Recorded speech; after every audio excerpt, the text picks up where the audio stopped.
Okay, so it is Friday night, and I ain't got nobody.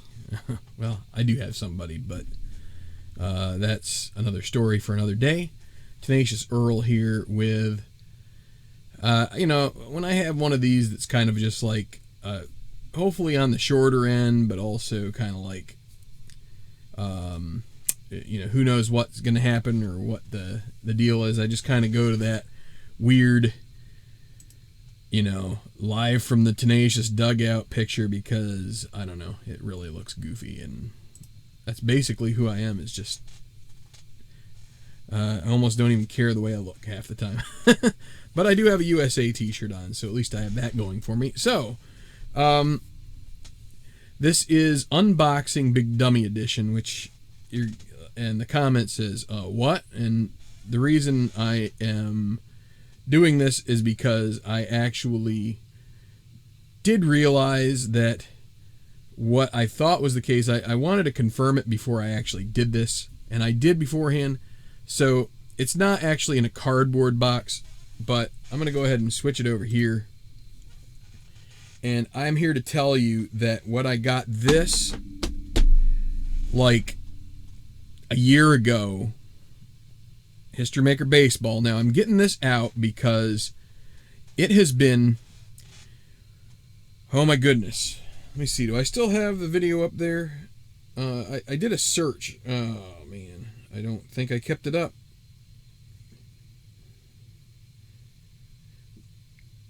Okay, so it says here on my phone, this thimble, and there you can see my ugly mug a couple times, but this thimble is the Tenacious History Maker Baseball League 2016 season.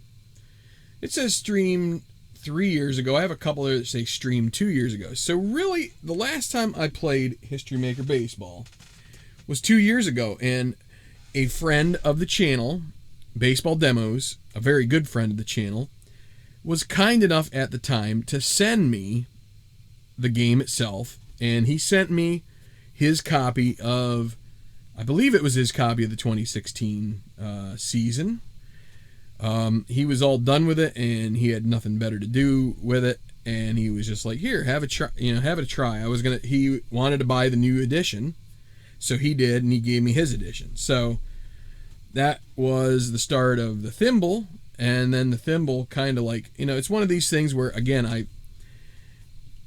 I like to try and maintain a certain level of, that's a stupid word, I don't want to use that word because it just sounds really weird, but, I want to be acquainted with my projects. I don't want it to go for months and months and months without doing something. And so I kind of got to the point with that project where I also had the 2.0 that I was playing in Super Advanced Stratomatic, and I'm just like, I don't want to keep going back and forth. So I put away, actually my son, from time to time, will get out History Maker Baseball. He has trouble making it through a game because these kids today are just like super low attention span, and anytime I've tried to play one of these sports games with him, he kind of like gets frustrated after a couple innings if if there aren't home runs galore. So you know how it is. If any of you have kids at home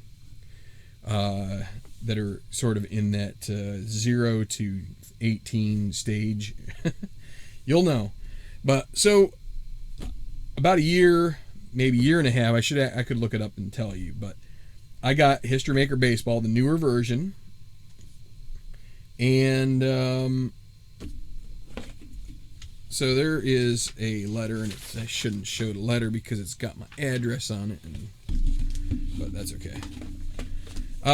Yeah, so everything is still in the stupid plastic. This is why it is Unboxing Big Dummy Edition, is because I had a game, and I haven't even been playing it, It's like, well, it wasn't taped shut, but this has not been pulled out of here. So, when you get a new version, so, and this is the reason I'm getting out, is because we've got this Play Not Con, going on tomorrow. I mentioned it a few times here on the channel. If you guys had wanted to play in it, you could have still signed up there until probably 2 days ago, but I think now it probably is a little too late. But this is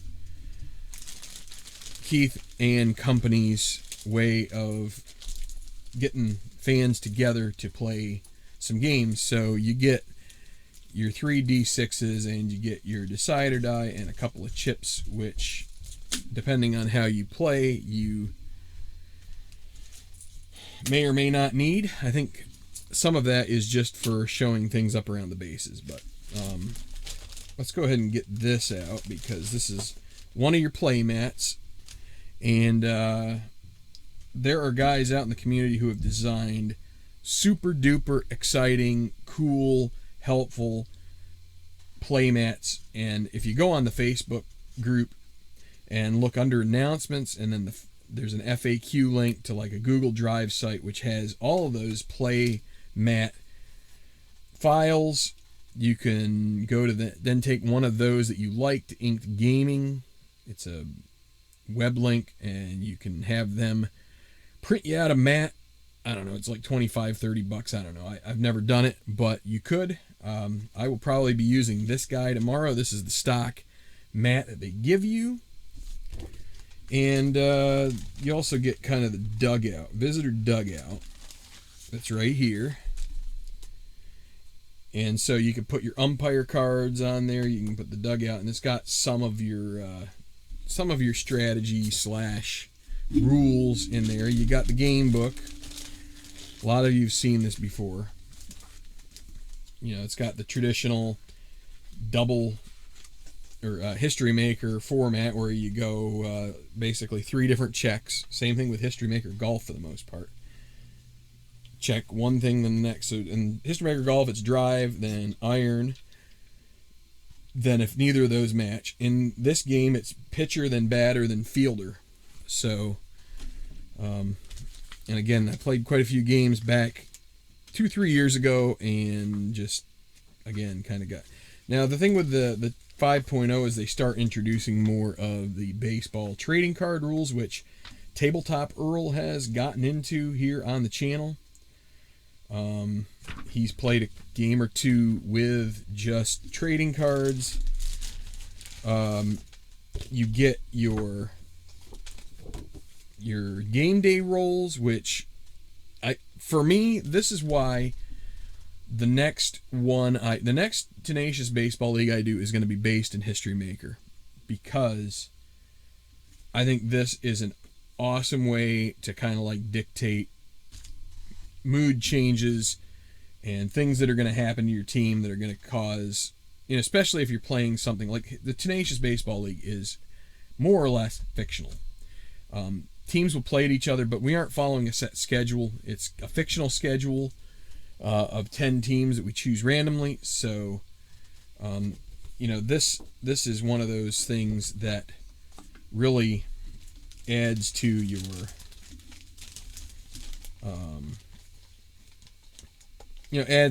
adds to that situation, I think, which you don't get in other games. Probably you get your injuries potentially here, weather effects. That's only a one-sided chart. The weather effects is very similar to the golf in a way. So and let's see, we've got the strategy cards. I don't know if I'm going to be using those tomorrow, but kind of look black and white from afar. I've got sort of my brightness up a bit and the game down. It kind of turns everything the same color, but I'm trying to make things as visible as I can, or, you know, easily seen. Okay, so then in the base game you get some 1975 umpires, some 1955 umpires. You get Yankee Stadium, Ebbets Field, Fenway, Riverfront. These are for the Red Sox Reds and Yankees Dodgers from the respective years. And you get the teams in this game. The Yanks and the Dodgers. And then the Sox and the Reds. There's a good old Pete Rose. And let's see. You get your ballpark qualities, which is, I'm going to need to use this tomorrow because I'll show you here in a second. So, and then you get a couple of score sheets, which are just sort of key stock design. If you need other score sheets, not only can you get this off their website, if you go again to that Facebook group, Al Wilson has designed a number of different styles of score sheet for History Maker Baseball, which is excellent. New, different designs, adds various places for the qualities, so you don't have to keep referencing into the deck to find, your shortstops, whether he's stoic or whether he's, see, it's been so long I can't even remember what the good fielding is. I know stoic isn't. No, stoic is for the for running. Your fielding, it's gold, or is it iron? Yeah, iron is the fielding. I guess stoic, and then active. Active is the running. So that's, again, I got to get this out and start playing some because I've got to play a couple of different games tomorrow. So let's just go ahead and show you what I have on deck tomorrow. So this Play Not Con, and suffice it to say, I'm not sure that I will be showing any of this stuff online. I've gone back and forth about it. I don't know if there's enough time to be able to play the games that I need to be able to play. I need to take a look. Let me take a quick peek at my. There is a schedule that's been published, and so I'm just not sure I can do the good old stream games that I'm going to be playing. Oh boy, I just crashed my mail program. And to be able to stream games, which usually takes a little longer than the usual game playing. And join. Okay, so 11 a.m. to 2 p.m. So that's 3 hours. I could probably squeeze those in, but I don't want to be running over, because then there's an hour. So they really, you have another hour there from 2 to 3 to kind of finish up if you're lagging behind, which I could. So I'd really like not to get behind in this, but I chose, so this is the 500 record or thereabouts tournament.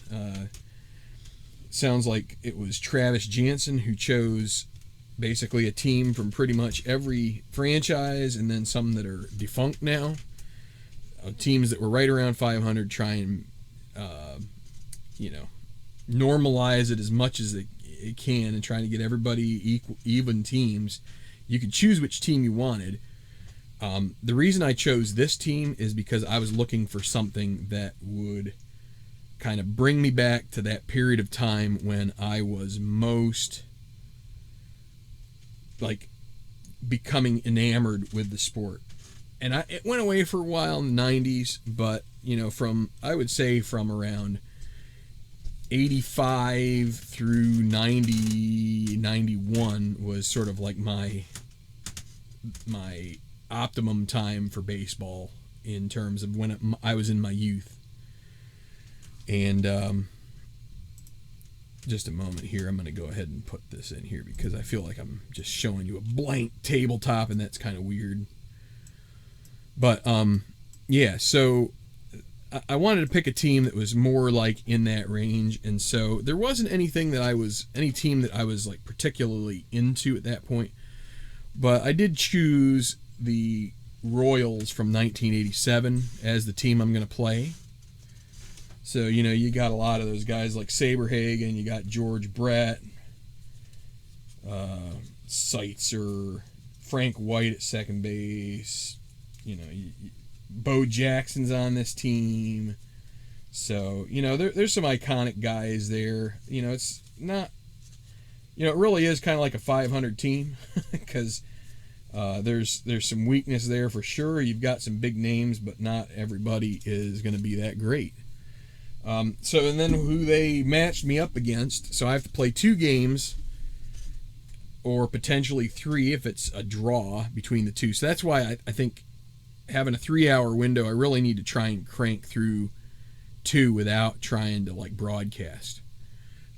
So they matched me up against 1980 Oakland, which, you know, we'll see how it goes. That team, I've got to do a little bit of research tonight and get my good old, figure out what lineups I'm going to use for each team, because I'm definitely not going to sandbag Oakland in this. I mean, there's stuff involved. You know, I think that, you know, there's a 1-game playoff for the AL and the NL, the best records and all that stuff. And, you know, if I find my way to that, you know, I'm going to do it. Just, you know, I'm not planning to, you know, undercut Oakland by any means. So,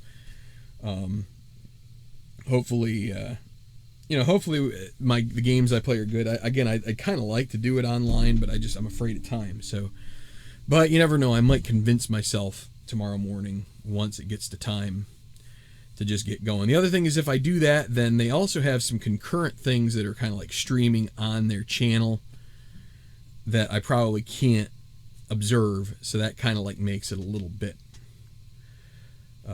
tough. So this is the first half of the day is going to be playing the 87 Royals and 80 Athletics, and hopefully the Royals win 2-0,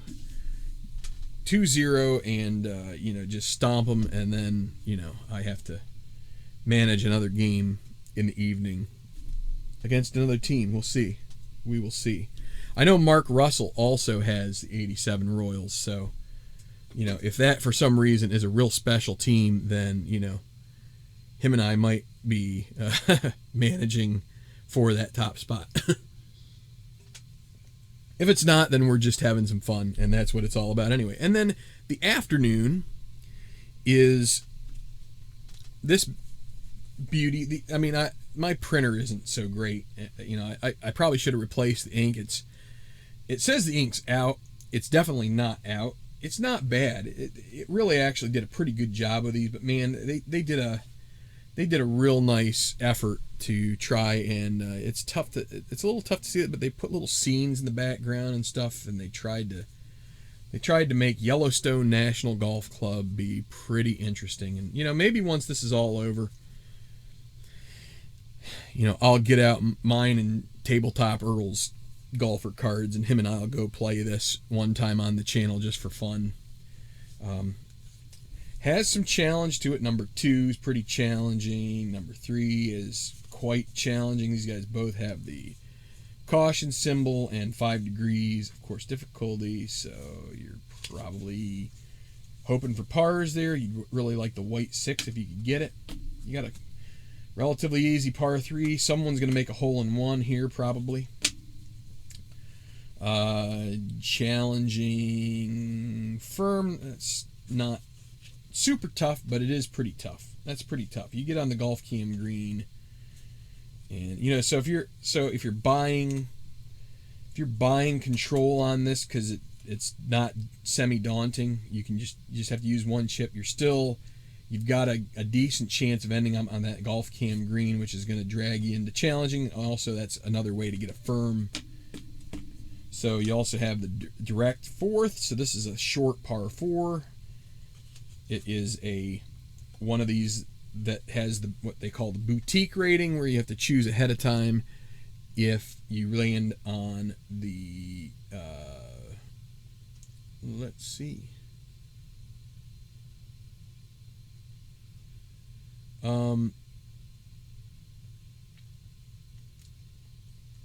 Yeah, so this is actually the first time I'm really looking through it. Number 1 has another one like this. So choose whether to go for it on 617-yard hole. You get a difficult putt for birdie if you play safe. You could get an easy putt for birdie if you go for it. You could also end up in the water. 6th, the X's are waterfalls. Here at 6. If there's a couple that are single asterisk, there's 3 of them. If you're a bomber, if you play safe, let's see. So if you play safe, you don't have to worry about any of this bomber stuff, okay? Any of the asterisks. If you are a bomber and you land on the asterisk 1, it goes into the waterfall. Or if you're a yeoman or a duffer. If you get the 2 asterisks and you're a bomber, you end up with a difficult putt for eagle. So that's the risk reward that he has created for that. Another tougher hole, 5 degrees difficulty. You buy control and you could end up again in that golf cam green. And then you've got straight up daunting 4 difficulty, par 3, no good. That's interesting. Cordial, semi-direct, semi-friendly, but you also have, if you get on the 4 or 5, your putt is going to be a little tougher. Par 5, probably a birdie chance, but another boutique where it's a difficult birdie if you land on the question marks. Some water in play. Easier than it seems. You aren't going to hit these 2 guys very much, so you just have to hope. But you can't use only 1 chip. You have to pretty much have 2 chips in order to try and get control of that. It's semi-daunting. You do get to roll the decide or die for that. Semi-daunting par 5. Look at that, 664. That's a monster. And if you're a shaper, though, this turns to semi-cordial, so that's interesting. So there is a little bit of a positive for the shapers. 200-yard cordial with only 2, so this is a birdie hole. Just watch out for the creek. Or is it a pond? It's a lake. Picturesque lake, it says. So semi-daunting with 3 degrees of difficulty. 2 degrees of difficulty, that's birdie hole potentially. This one, yeah, you're probably looking at like a 4.5 average score here, I'm guessing. Just you're going to get some birdies and mostly pars, a couple bogeys. You're going to avoid a lot of this stuff if you get 1, 2, or 3. Tough 17th. Not so tough 18th. But again, it's another one where you have to choose. So, it's one of those things where I didn't print this out till the night, so other guys have already probably played through with each of the player cards several times to get an idea which one would be most advantageous for them. But I think Keith probably tried his best to normalize them all, so you're not getting a whole lot of play either way. So I chose what's considered the big hitter card, because that's kind of the way that I play. I kick butt with the woods, do okay with the irons, but I've got this semi-utility which will bite me in the rear end. My putting is, I'll make a putt here and there. Recovery's okay, nothing great. Semi-icon, dynamic. Then you've got your hazards beast guy. Does okay off the tee, okay with the irons, really does pretty well out of the sand and out of the junk. Star of the green, gold setting, that's probably what I should have chose. If you want to win, that's probably one that you're going to want. If you've watched my tournaments, the guys who are my custom cards that win, almost all have the gold quality in the putting, so probably would be a wise choice of a card, but they've really kind of kept the other ratings down in the process to try and really make that muted some. So now you have the iron sharpshooter. So this guy is the target golfer, modest woods guy, but this guy is going to knock down every pin. He'll miss a few of the putts that are on the course side of things, so that's something to pay attention to. This is all around,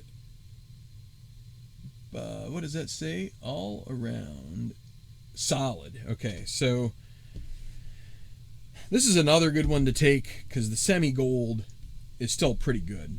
A 1-4 is going to get you, 2/3 of the time. So, and then you get a good bit of everything sprinkled in. And lastly, you got a Season Pro, which kind of, again, gives you the semi-gold.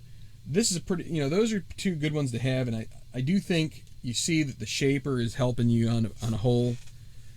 So, again, I'm choosing the big hitter because I just wanted to play what I considered myself to be.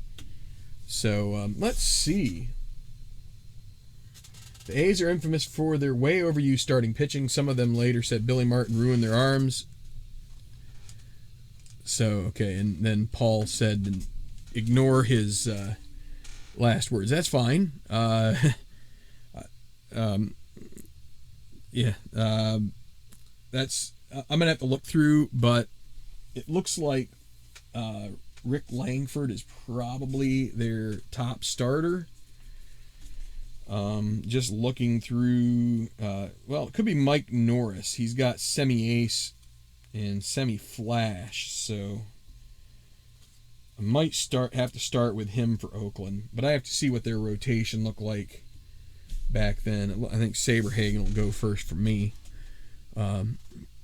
Larry Harris says, fun game. Don't play much, but also like getting it out every now and then. Also have the 87 player cards. So he has probably played this Kansas City team.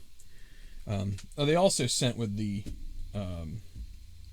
you got some umpire cards. And yeah, so that's my unboxing. Hopefully a little more energetic. I'm looking forward to tomorrow. Hoping that there will be some interactivity with things at the at this convention.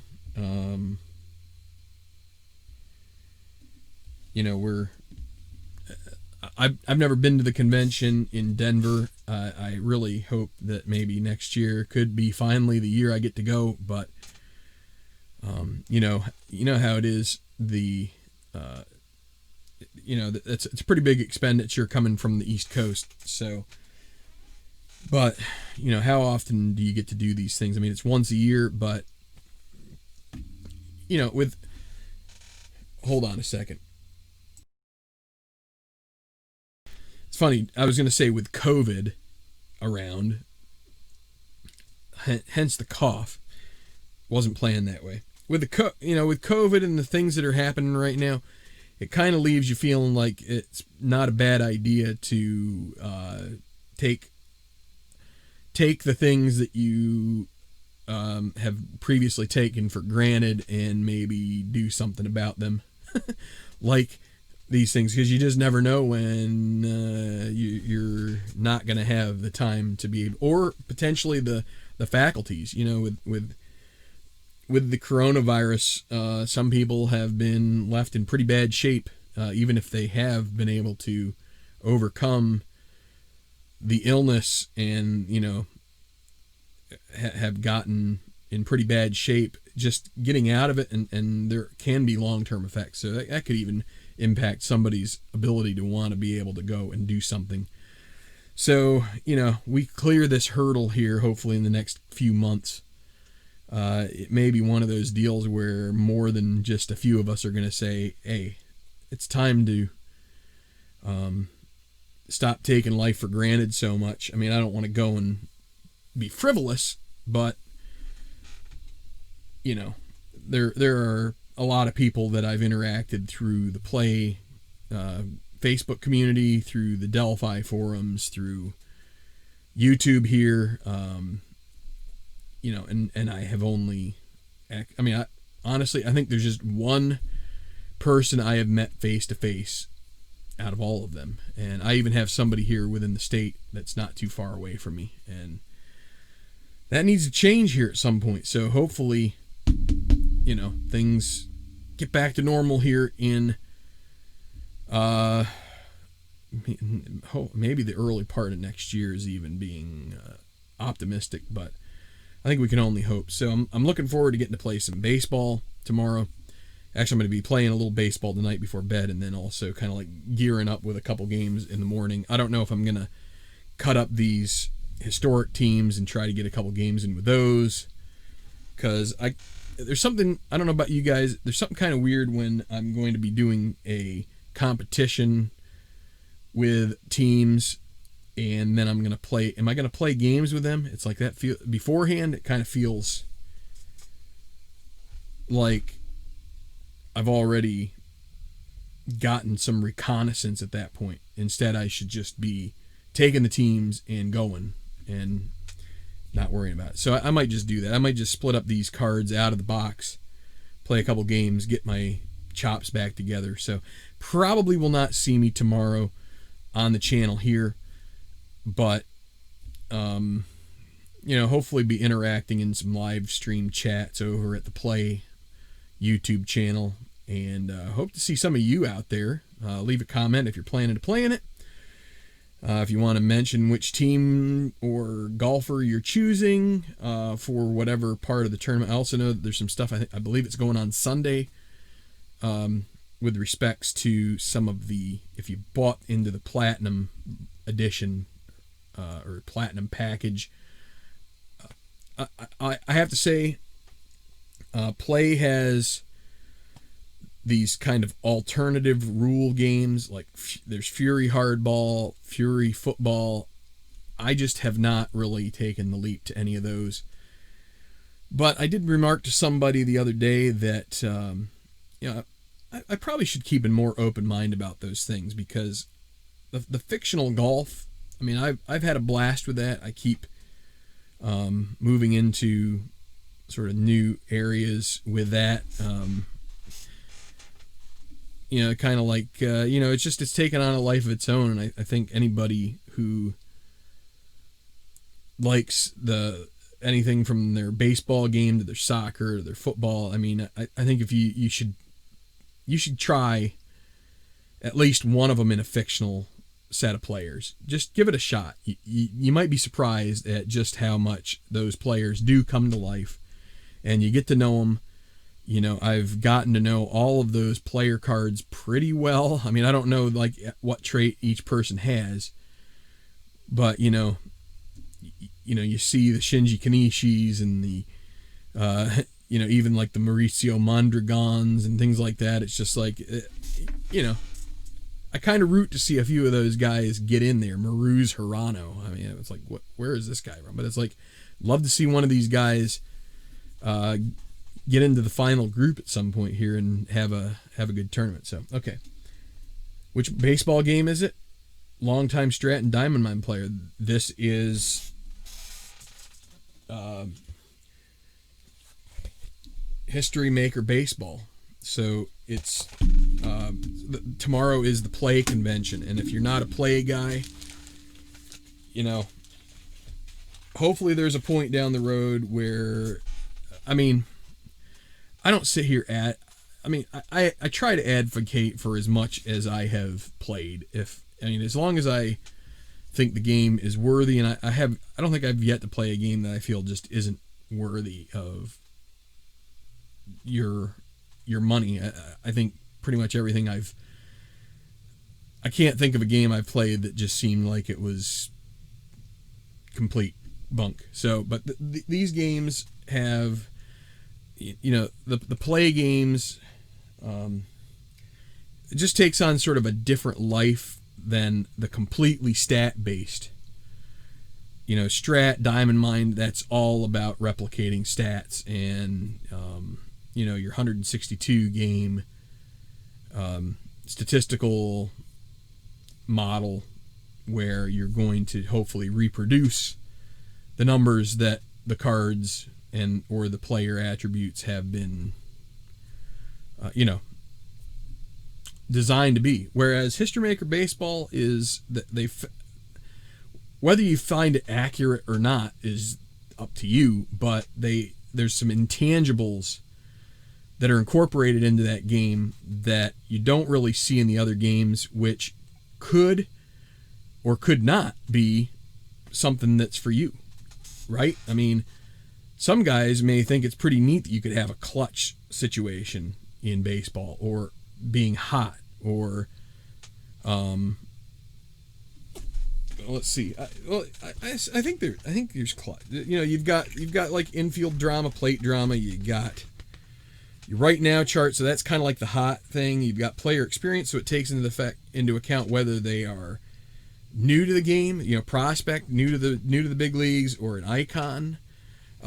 Whether the team has chemistry. I mean, you don't really have that in any of your strictly stat-based games. So, unless it's a computer game, there are times I suspected certain games have had components that do factor in, like streaks, but that's still kind of like,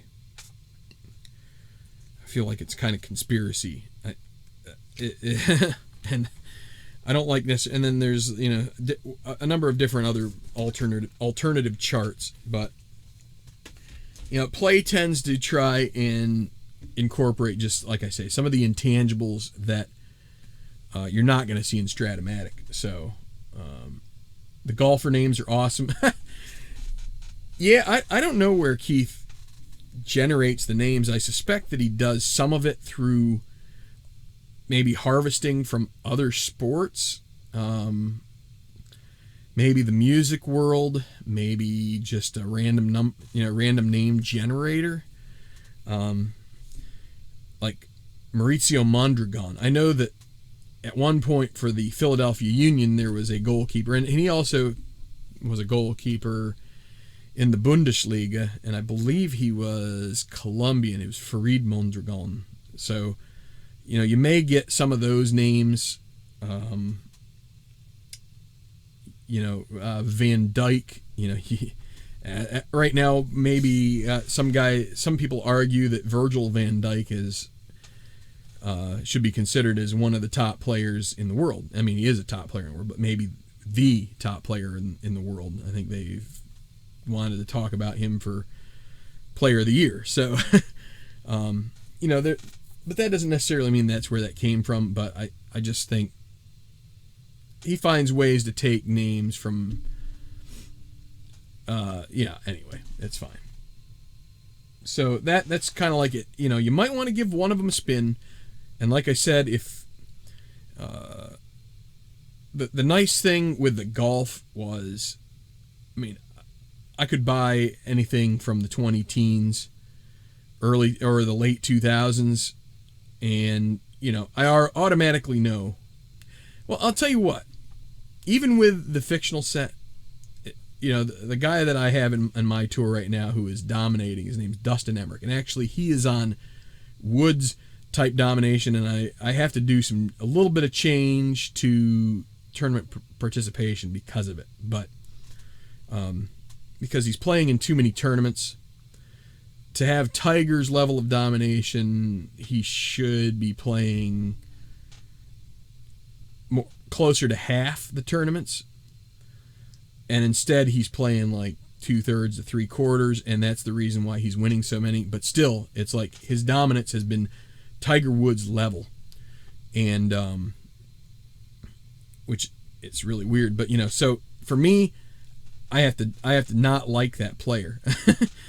I don't know what I would have done with guys like Arnold Palmer and Jack Nicklaus back in the day. I'd like to think that I'd like them, but it would be tough if they're winning 8-9 tournaments a year. It's like that's not in my nature to be a rooter for the favorite. So, so the fictional set does kind of at the beginning divorce you from the idea that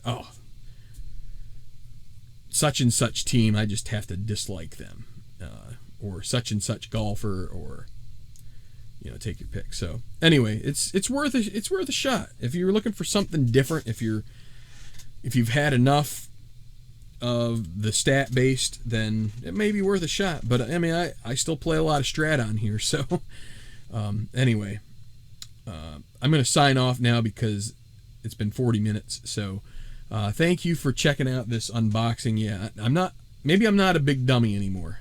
Maybe I am, but finally did get this game open. I'm looking forward to playing some baseball and some golf tomorrow. I'll be playing it tonight too. So I'll see you soon here on the channel. Anybody who's playing in the NotCon, good luck. Have some fun tomorrow. I'll see you around, and hit like, subscribe. Thanks for watching. We'll see you soon here on Tabletop Baseball Plus.